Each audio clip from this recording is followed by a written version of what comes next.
Alright, those are my personal top 5 worst Star Wars movies. However, remember, I am a huge Star Wars fan, meaning of course I'm gonna have some favorites. Let's move on to my top 5 best Star Wars movies, shall we?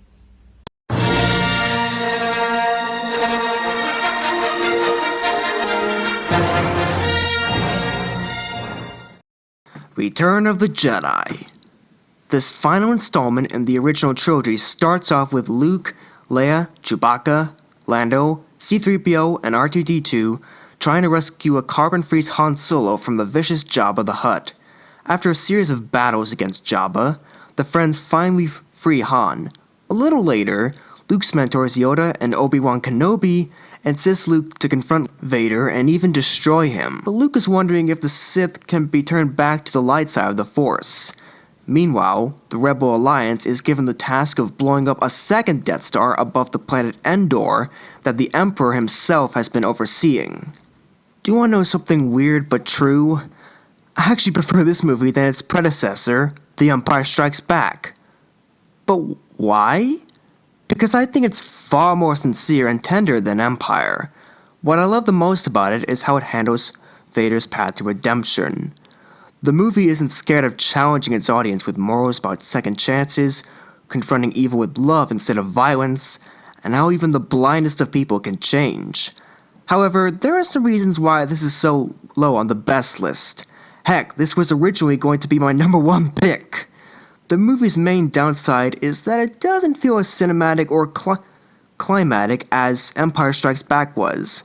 I think this makes the final confrontation between Luke and Vader feel a little less exciting as it could have been.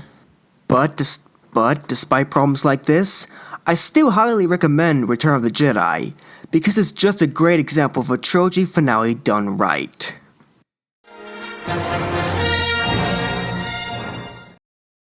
The Force Awakens.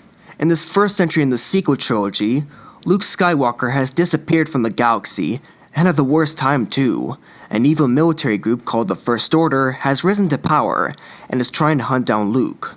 Poe Dameron, a pilot for the Resistance, and his droid BB-8 are assigned to give the Resistance a map leading to where Luke is, but end up getting separated in the process. BB-8 lands on a planet called Jakku and meets a scavenger named Rey. Now Rey, BB-8, former Stormtrooper Finn, Poe, and Rebel veteran Han Solo must deliver the map to the Resistance before the manipulative warrior Kylo Ren gets his hands on the map. As a revival to the Star Wars movies, The Force Awakens is a brilliant effort. It stays true to its franchise, but is willing to take risks and challenges too. In addition, I think this film handles its simplicity a lot better than A New Hope. The film takes advantage of its simple template by always taking detours that can make the film almost completely unpredictable. Overall, I believe The Force Awakens not only succeeds in rebooting the Star Wars saga, but also improves on the problems I have with A New Hope. It's quite possibly one of the best revivals of a famous franchise ever. The Rise of Skywalker. Sorry, just doing my Palpatine voice. This final Skywalker saga movie takes place about a year after The Last Jedi. In it, it's revealed that Palpatine, the overthrown Emperor of the Galaxy, has been controlling the First Order from the evil planet Exegol.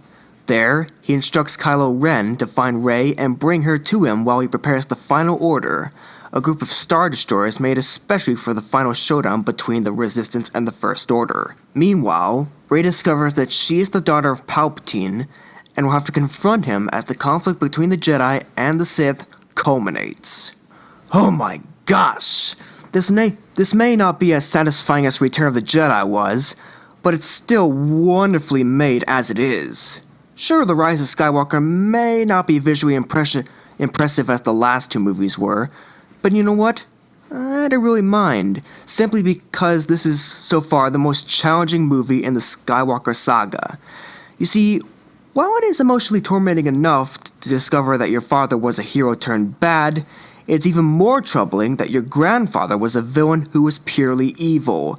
This creates a whole lot of tension for Rey, and will have to face her past one last time to become a Jedi.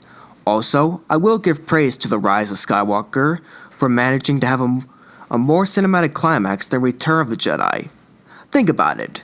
1,000,000 Star Destroyers in a dark, stormy sky versus 1,000,000 new and old Resistance/Rebel Alliance ships. Also, Rey finds Palpatine in a dark arena-like chamber filled with Hood Sith in the audience, and Rey is standing in front of the Sith throne and oh, what am I saying? Just check out The Rise of Skywalker if you want an even more exciting finale to another Star Wars trilogy. Revenge of the Sith. Set 6 years after Attack of the Clones, this last Star Wars prequel follows Anakin and Obi-Wan going to rescue Chancellor Palpatine from the ruthless General Grievous.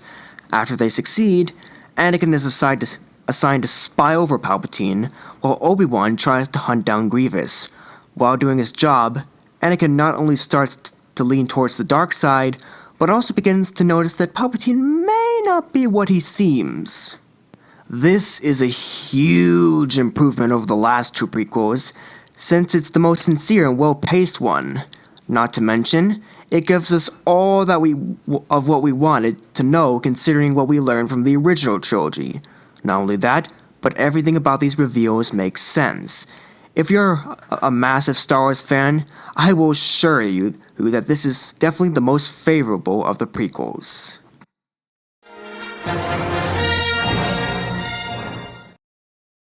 Rogue One, a Star Wars story. Centered on a girl named Jyn Erso, Rogue One tells the story of how the Rebel Alliance managed to get the Death Star plans to Princess Leia just before the events of A New Hope. Yes, I'm not even kidding. This spin-off movie is my top pick for the best list. Almost everything about this movie works for me.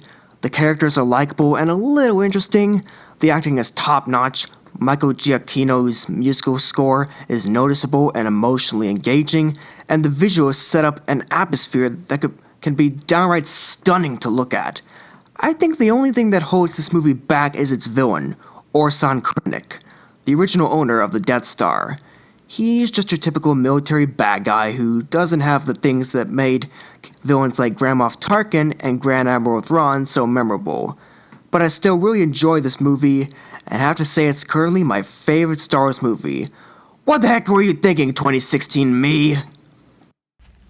Okay, those are my picks for the top 5 best Star Wars movies. And I think that concludes this countdown video. Did you like it? Did you not like it? Feel free to like or dislike below and subscribe. Now, and it's your turn now. What's your personal top 5 best and worst Star Wars movies? Feel free to let me know in the comment sections below. So, lastly, if you want me to do any more countdowns, then tell me in the comment section below, once again, along with the category you want, whether it's a studio, a famous filmmaker, etc. Yeah. EvanAudreyS signing out. Peace!